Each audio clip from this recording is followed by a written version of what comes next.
The email arrived at 9:03 a.m. on a Tuesday. Please join me in welcoming James Anderson to the engineering team. He'll be shadowing you for the next 2 weeks to learn our systems.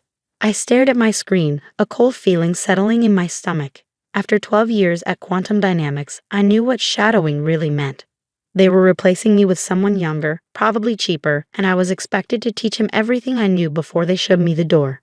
My name is Sarah Mitchell, and I developed the core technology that turned Quantum Dynamics from a struggling startup into a $400 million company. Not that anyone in the current management knew that.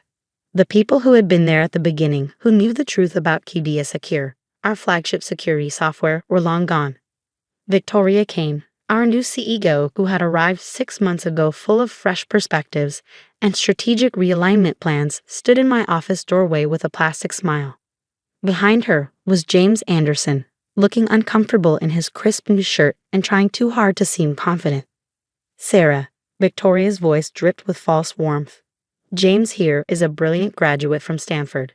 Top of his class. I know you'll show him everything he needs to know about our systems.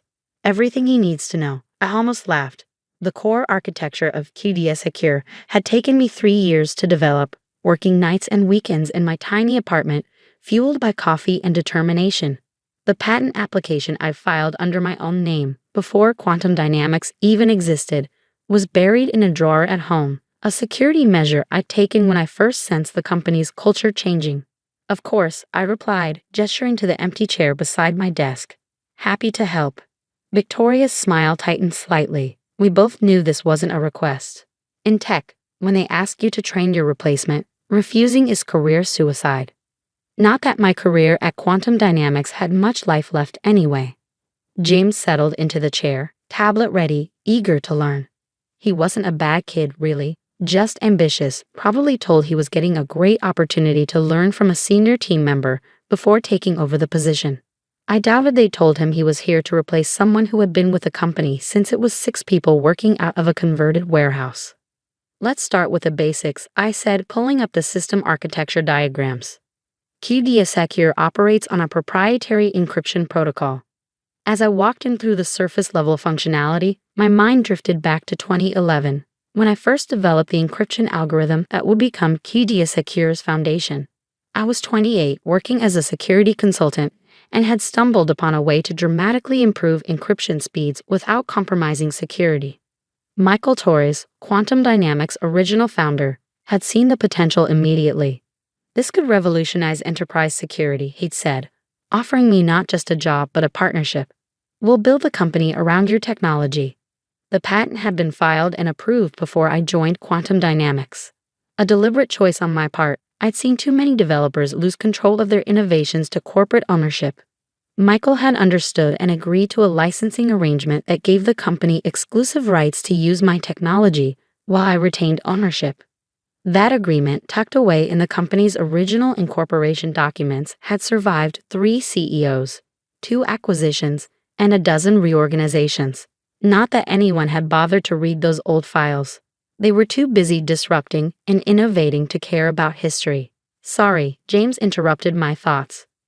Could you explain again how the primary key generation works? I smiled. That's actually proprietary information. Let's focus on the user-facing features first. Victoria appeared again around lunch, hovering like an expensive perfumed cloud. How's the training going? Great, James replied enthusiastically. Sarah knows this system inside and out. Yes, Victoria's eyes narrowed slightly. After so many years, I would hope so. Though sometimes fresh perspectives are what we need to move forward. The message wasn't subtle. I was outdated, resistant to change, probably too expensive. Never mind that QD Secure's core technology was my creation, that every major improvement had come from my work, that our biggest clients stayed because they trusted my expertise. Over the next week, I taught James what I could, the public-facing features, the basic maintenance procedures, the customer support protocols. But the heart of the system, the proprietary encryption engine that made everything work, that I kept to myself, not out of spite, but out of principle, some things you earn through years of work, not 2 weeks of shadowing. Victoria called me into her office on Thursday afternoon. The HR director, Paul, sat stiffly in one corner, trying to look invisible. Sarah, Victoria began shuffling papers on her desk. As part of our ongoing reorganization, we're making some changes to the engineering department. I kept my face neutral. Here it comes. Your contributions have been valuable, but we're moving in a new direction. More agile, more innovative. We need people who can adapt to rapid change. The irony of being called inflexible by someone who didn't understand the technology that paid her salary was almost amusing. We're offering a generous severance package, Paul chimed in, sliding a folder across the desk. 2 months' pay, health coverage through the end of the quarter. I opened the folder, skimming the agreement. Standard corporate language about confidentiality, non-competition, surrendering all rights to intellectual property developed during employment. When would this be effective? I asked, though I already knew the answer. Today will be your last day, Victoria said, not even trying to sound apologetic.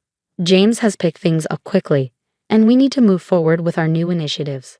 I closed the folder without signing. I'll need to review this with my lawyer. Victoria's smile faltered slightly. The severance is contingent on signing today. Then I'll have to decline. I stood up, straightening my jacket. I'll clean out my desk. Sarah, Victoria called as I reached the door. I know change is hard, but this is business. No need to be difficult about it. I turned back, meeting her gaze. You're right. It is business. Walking back to my desk, I felt lighter than I had in months. James looked up as I started packing my things into a box. Are you leaving? He asked, genuine concern in his voice. Yes. Apparently, I'm not agile enough for the new direction. But I've barely learned anything about how the core system works. I paused, a framed photo of the original quantum dynamics team in my hands. Some things take more than 2 weeks to learn, James. Good luck. Victoria watched from her office as I walked out, probably congratulating herself on executing another successful strategic realignment. She had no idea what was coming. At home, I pulled out the patent documentation, the original licensing agreement, and 12 years of system documentation. Everything that proved I wasn't just another replaceable cog in their corporate machine. I called Michael Torres, who had retired to Arizona 3 years ago. They finally did it, huh? He said when I told him what happened. Yep. New CEO, new direction, same old story. They have no idea about the patent. Apparently not. Victoria Kane seems to think everything belongs to the company. Michael's laugh was bitter. You were smart to keep the patent separate. What are you going to do? I looked at the carefully preserved documents spread across my desk. I'm going to remind them that innovation isn't just about moving forward. Sometimes it's about remembering how you got there in the first place. Need any help? Michael asked. I still know some people on the board. Not yet, I said, already drafting an email to my lawyer. Let's see how they handle the first surprise. That night, I sat at my computer, looking at the administration console for QD Secure's licensing system. A small piece of code, hidden in the original implementation that only I knew about. In 3 days, when the monthly license validation check ran, they would discover exactly who owned the technology they took for granted. Victoria Kane thought she was making a smart business decision, streamlining operations by removing expensive legacy employees. She was about to learn that some legacies are worth keeping. I hit a few keys, implementing changes that would take effect when the system next checked its licensing status. Then I went to bed, sleeping better than I had in months. The reckoning was coming, and I had front row seats to watch it unfold. 3 days after my dismissal, at exactly 3:00 a.m. Eastern Time, QD Secure's monthly license validation check ran automatically. Within seconds, error messages began flooding the system. By 3:01 a.m., every instance of QD Secure running on client servers worldwide displayed the same message. License verification failed. Patent holder validation required. I was awake, sitting at my home office desk with a cup of coffee, watching it all unfold through the monitoring system I had quietly maintained. Victoria Kane's phone would start ringing any minute now. The first call came at 3:07 a.m. from Goldman Financial, one of Quantum Dynamics' biggest clients. Their entire trading security infrastructure had gone into safe mode, halting all transactions. By 3:15 a.m., 14 more major clients had reported complete system shutdowns. My phone buzzed. A text from James Anderson. Everything's crashed. No one knows what's happening. Help?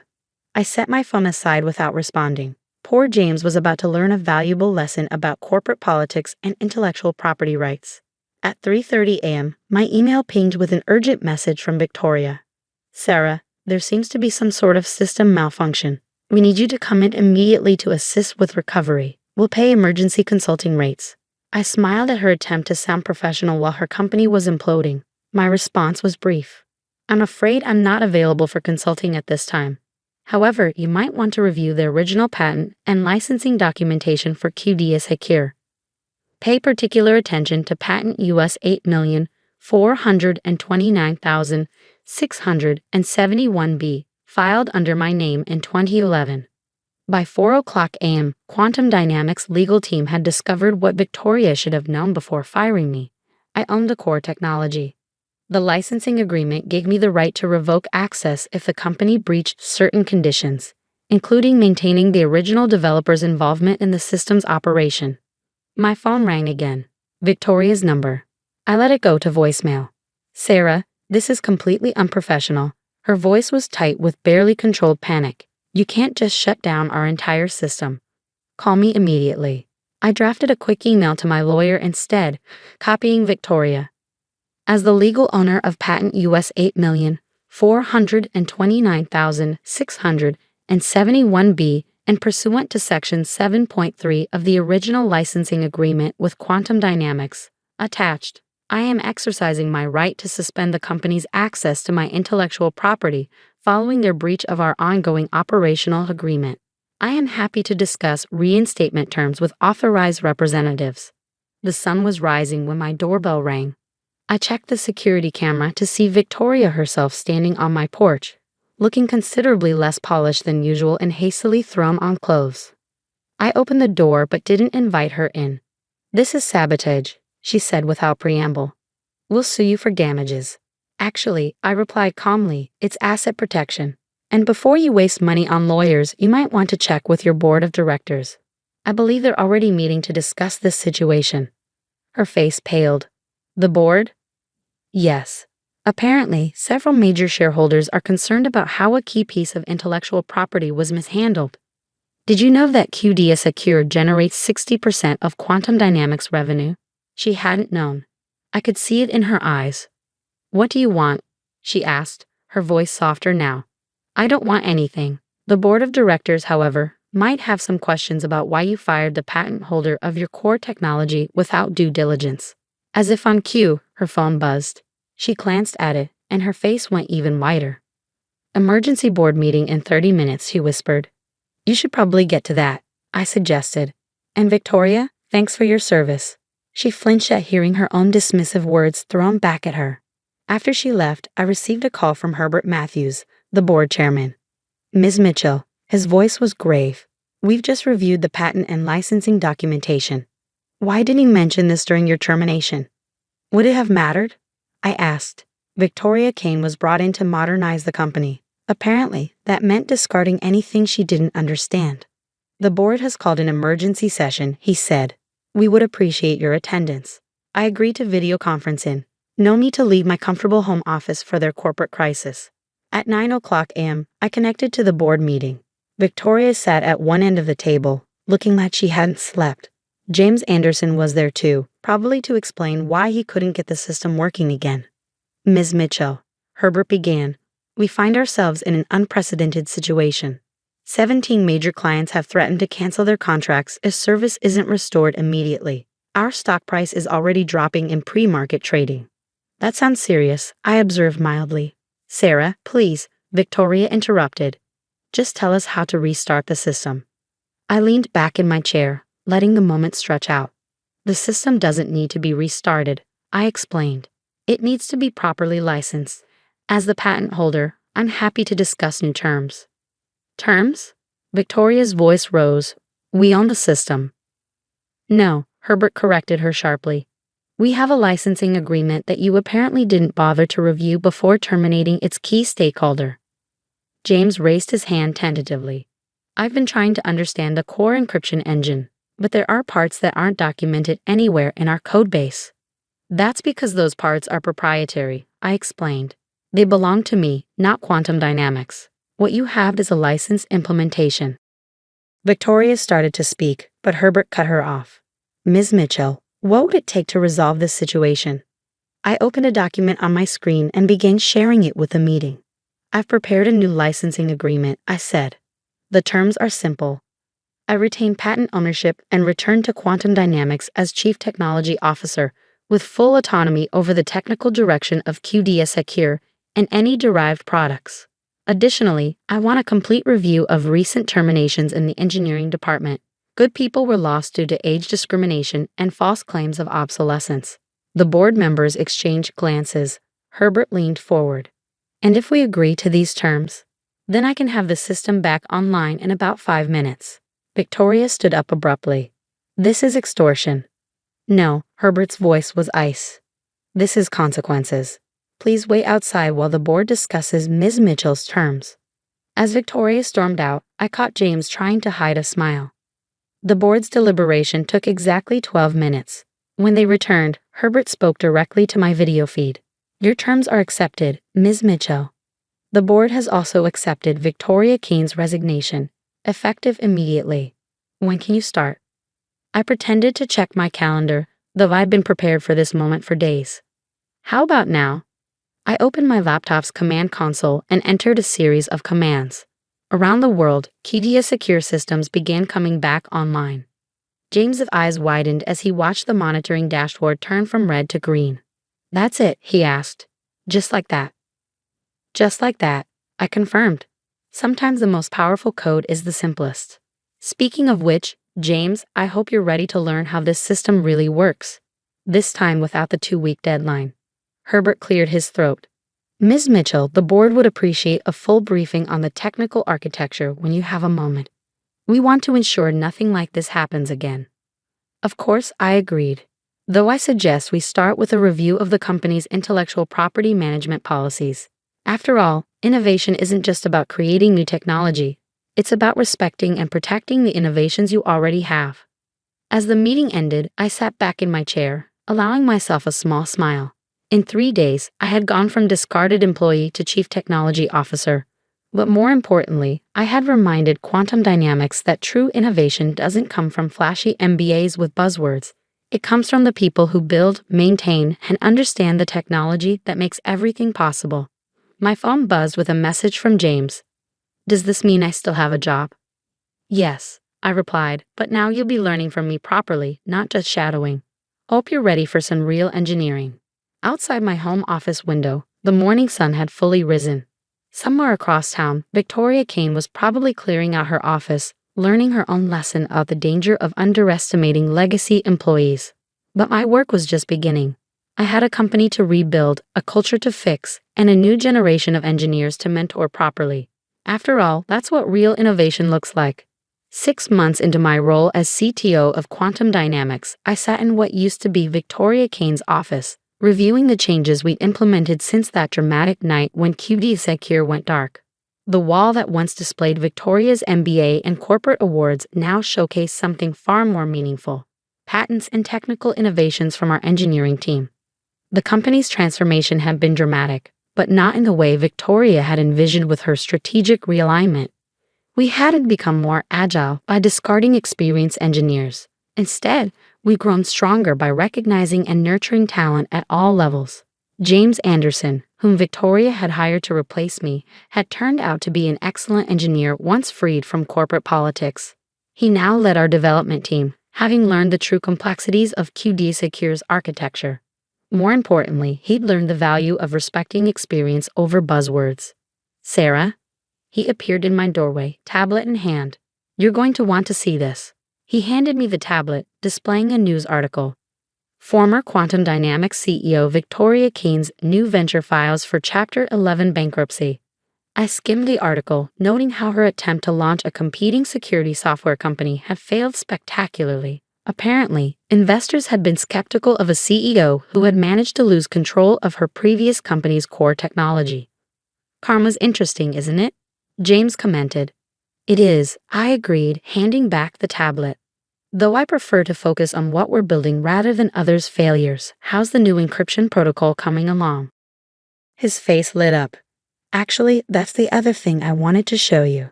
The team's made a breakthrough. I followed him to the engineering floor, which looked vastly different from 6 months ago. Gone were the sterile cubicles Victoria had insisted on.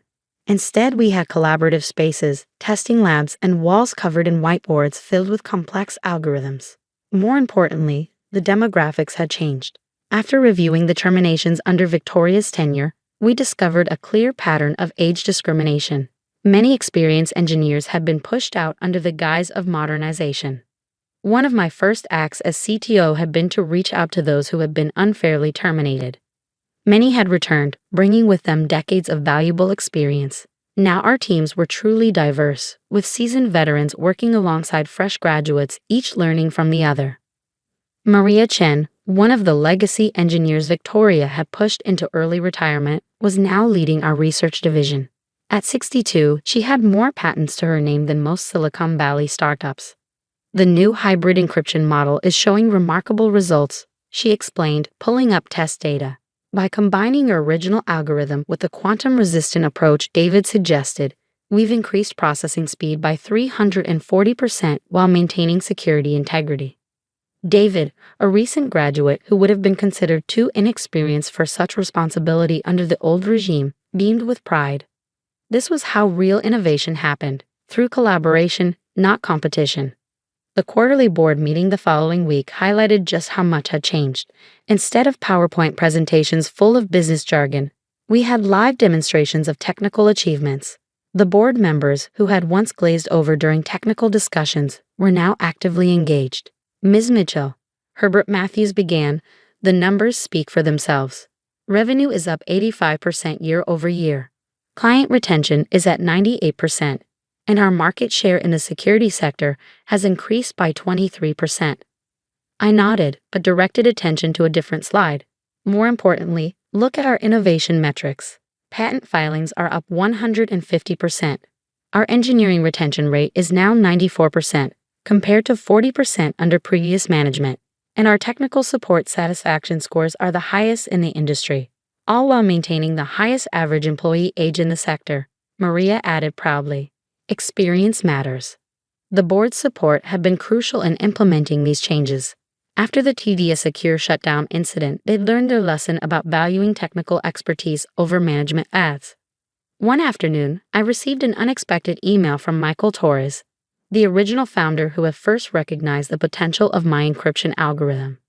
Saw the latest industry rankings, he wrote. Quantum dynamics is being hailed as a model of sustainable innovation. Want to grab coffee? I'm in town next week. We met at the same small cafe where, 12 years ago, we had first discussed building a company around my technology. Michael looked older but energized. You've done something remarkable, he said, stirring his coffee. Not just saving the company, but transforming it. Victoria Kane wanted to modernize through destruction. You've modernized through evolution.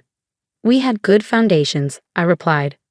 Sometimes innovation isn't about tearing everything down and starting over.